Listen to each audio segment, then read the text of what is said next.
Hi everyone! So I know it's been a very long time since I've done a book review, and I know a lot of you would think that this channel's book review club is dead, but I'm telling you it's coming back now, because today not only are we reviewing one of my favorite books because it's so good, it's also one of Joel Owen's favorite book.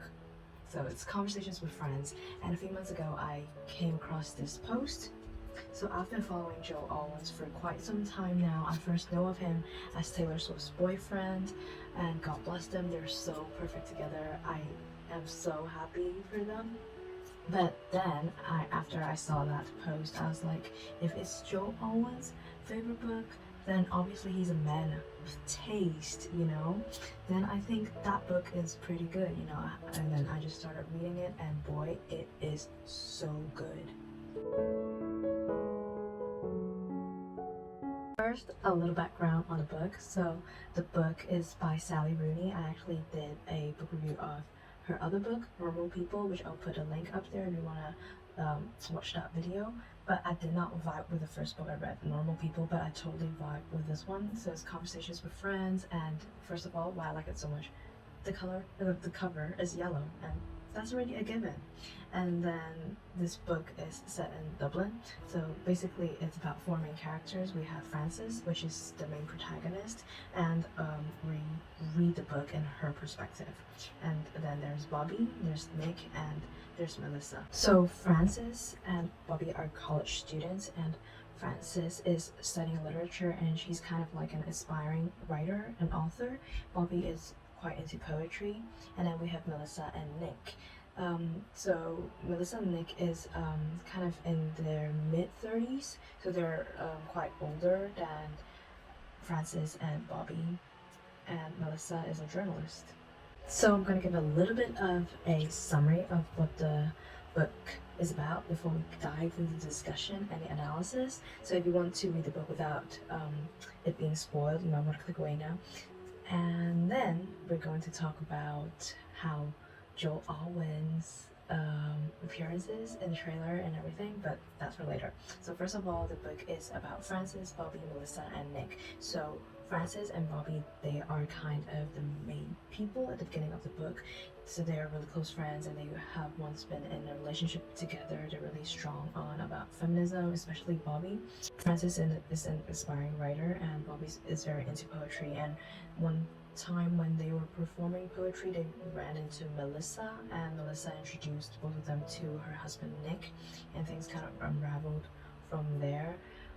Frances started having a relationship, an affair with Nick, and then in the end she and Bobby kind of got together, but they refused to label it as like each other's girlfriend or as like a relationship.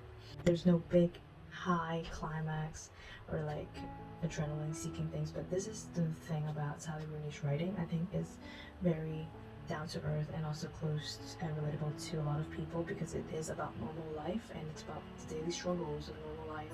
It kind of resonated with Haruki Murakami's book, Norwegian wood, but Haruki Murakami talked about depression, and here Sally Rooney talks about maybe a woman exploring her own internal struggles about feminism, sexuality, life choices, partly depression, but everything else. Basically a person who's going through her teenage years into adult life, how you're still unsure of everything as well.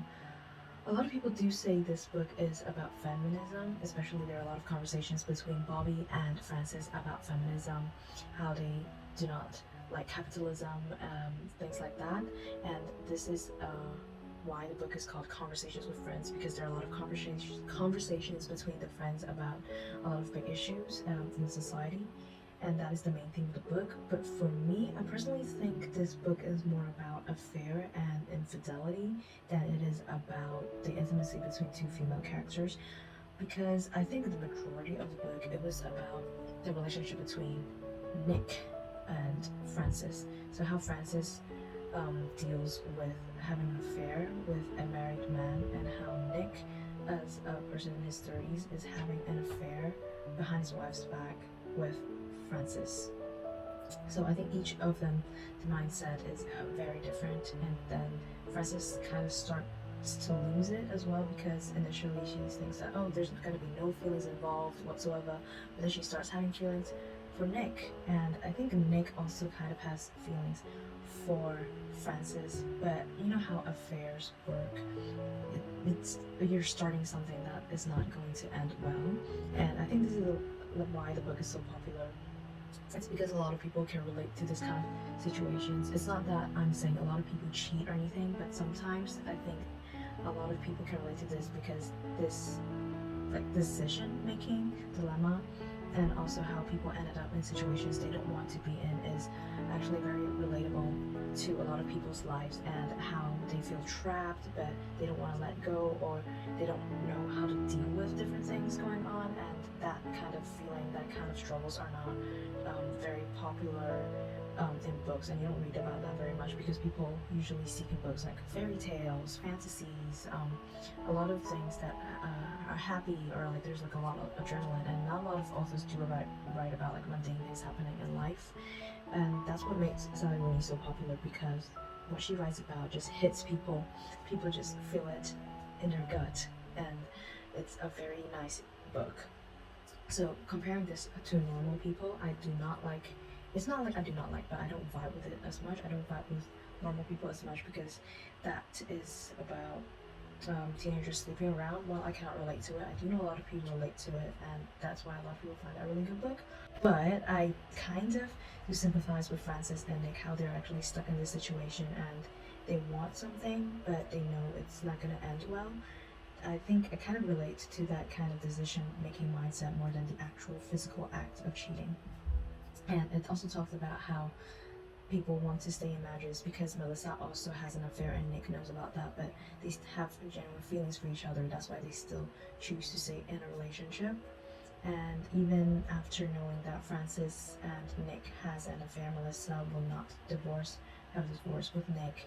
There's like a lot of emotional entanglement involved, and it's not that simple, which is realistic, because daily life and life in the real world is not just like one straight line. It's a lot of different overlapping lines, overlapping emotions and everything.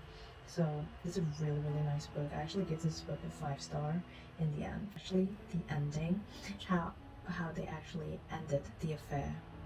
But then, out of accident, one time Nick accidentally dialed Frances' number and they kind of talked again.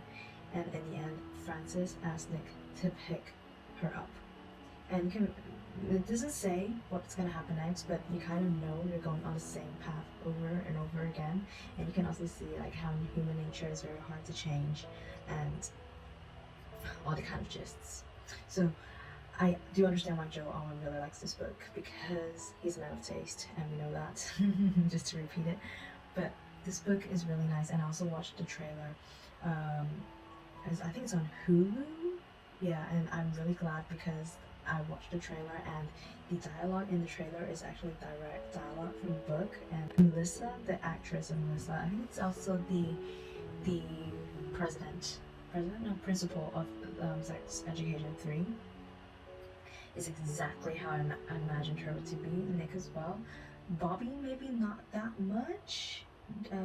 For Frances, I've never really thought that much about Frances, maybe because the book is written in her perspective and she doesn't describe herself as much, so we just see her as this kind of existence instead of her painting like a very vivid picture of herself. Relating it back to Joe Alwyn, I know he's gonna do a good job, because I think he fits perfectly into the role of Nick. I don't have Hulu, but I hope that I can watch that as well, because I genuinely think who's gonna do the series is gonna do the book justice. So check out the book, check out the series when it comes out. So there we have it. This is the end of this video. And if you like videos like this or book review content like this, do like the video and subscribe to the channel for more. I'll see you next time. Bye!